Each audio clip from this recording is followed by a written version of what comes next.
c'est vrai que... Ouais, ouais, bah oui. Non mais je suis d'accord avec toi dans le sens où, effectivement, c'est pas le plus important. C'est quand même cool quoi, les objets. Ouais, bah oui, oui. La petite truc, le petit planisphère là pour... c'est pas un planisphère, c'est une sphère. C'est... Ouais, je sais pas trop comment on appelle ça. C'est joli quoi. Mais c'est pas indispensable, t'as raison. Ouais, c'est vrai, on est tous addicts aussi aux objets. On a tous envie. On aime tous les beaux objets avec une belle qualité. Ça se comprend en même temps. Ça se comprend. Bah oui. Ouais, les smartphones encore plus. Les smartphones. Je sais pas, j'aimerais bien regarder, il faut que je cherche. Tu pourrais aussi chercher après. Les, le temps moyen d'écran sur le temps moyen passé sur un téléphone dans la journée en France. Je pense qu'on est vraiment sur un bon 3, 4 voire 5 heures quotidien. C'est énorme. Hein. J'ai remarqué ça la semaine dernière, j'étais à 39 heures. Non, la semaine dernière j'ai fait moins je crois, mais la semaine d'avant j'étais à 39 heures de smartphone. Alors ça fait 5h30 à peu près de moyenne. La semaine d'avant 35 heures, la semaine encore avant 23 heures. Donc en fait j'avais essayé limite de réduire un petit peu mon temps d'écran. Et puis il y a 2 semaines c'est reparti. Quand ça repart c'est compliqué. Et du coup là cette semaine j'essaye de limiter. Donc mon objectif ça va être de passer à 14-15 heures dans la semaine. Donc ça paraît beaucoup moins du coup ce qui est le cas. Mais ça veut dire passer à 2 heures par jour à peu près. Ce qui est beaucoup en soi. Donc faut trouver d'autres choses à faire que discuter avec des gens toute la journée. Parce que c'est surtout ça que je fais sur mon téléphone, c'est discuter avec des personnes, avec des amis. Ouais, et toi aussi. Et tu regardes aussi beaucoup les réseaux sociaux. Mais ne t'inquiète pas, tu n'es pas tout seul. Non, non, absolument pas. Non, non, non, tout le monde est pris là-dedans. Ouais, même nos parents. Même nos parents. Alors, et t'as envie d'arrêter d'être addict? Juste limité. Ok. Ouais, bah oui, je comprends. Je comprends. Déjà, faut que tu saches que, de manière générale, t'es la meilleure personne de ta vie. D'accord? Y a que toi qui peux te connaître. Vraiment. Et encore te connaître, c'est impossible de se connaître parfaitement. On ne peut pas, en fait, se connaître à 100%. Mais ce qu'on peut faire, c'est essayer de se connaître le mieux possible. Ouais, c'est ça. Exactement. T'as plein d'outils comme ça. La méditation, ouais, mais y en a plein d'autres. Je sais que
Ça c'est fou parce que c'est la première fois de ma vie que j'ai des ongles aussi longs que je les ronge pas.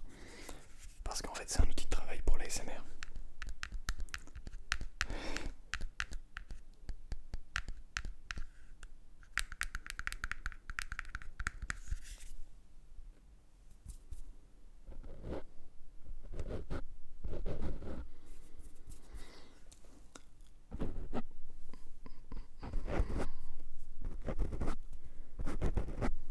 Oui, excuse-moi, je suis en train de regarder, d'enlever un petit peu les poils.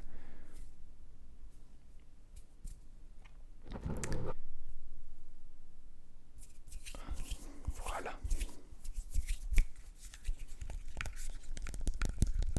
Je fais des petits sons pour t'aider à te détendre, à penser à autre chose, à peut-être partir dans le monde des rêves par exemple. Tac.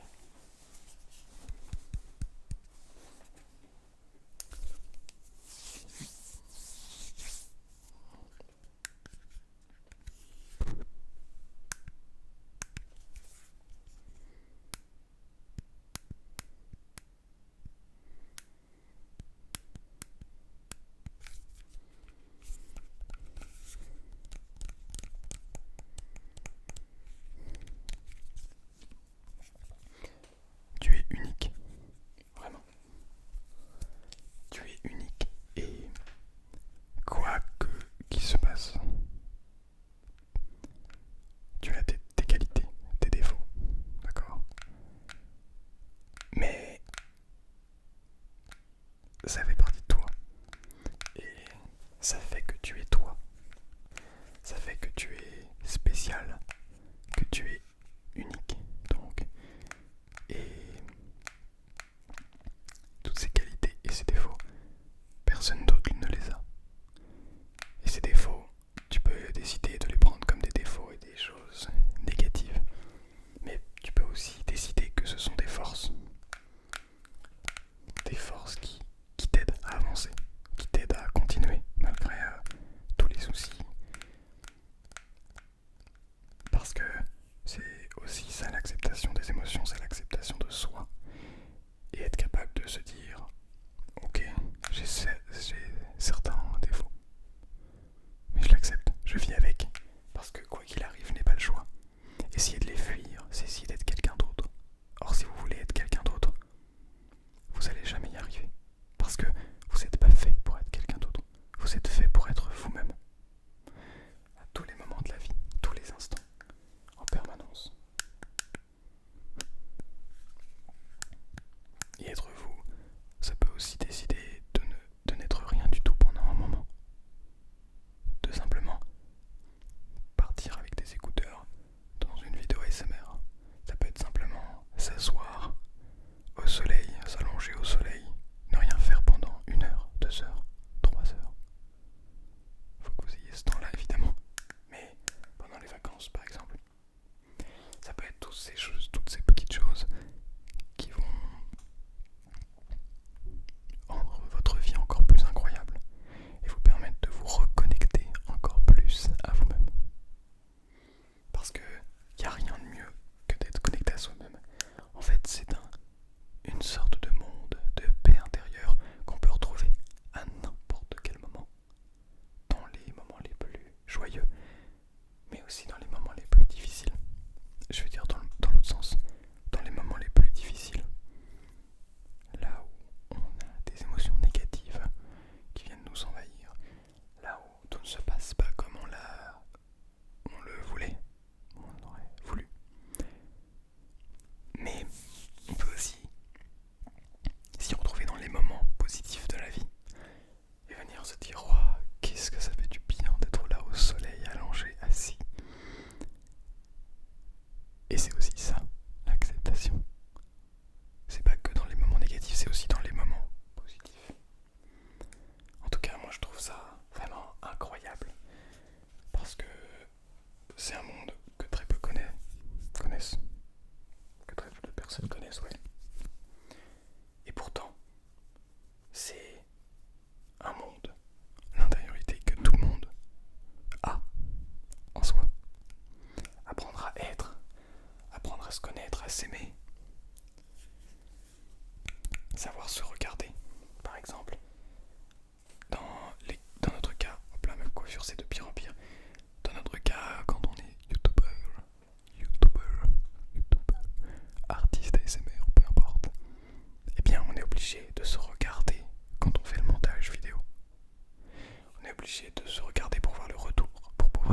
merci.